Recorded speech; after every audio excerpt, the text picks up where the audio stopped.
So last time the house was gonna look like this for a little while. Got the bathroom in here. Showers installed. All the rough plumbing is done.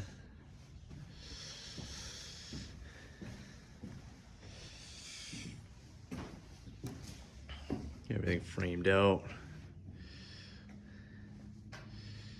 Mini split. And 2 mini slits in each of the bedrooms. Got all the wiring already in.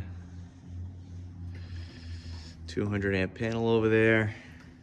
And tomorrow we're gonna start insulating the entire place with foam insulation, a mix of foam and bat insulation,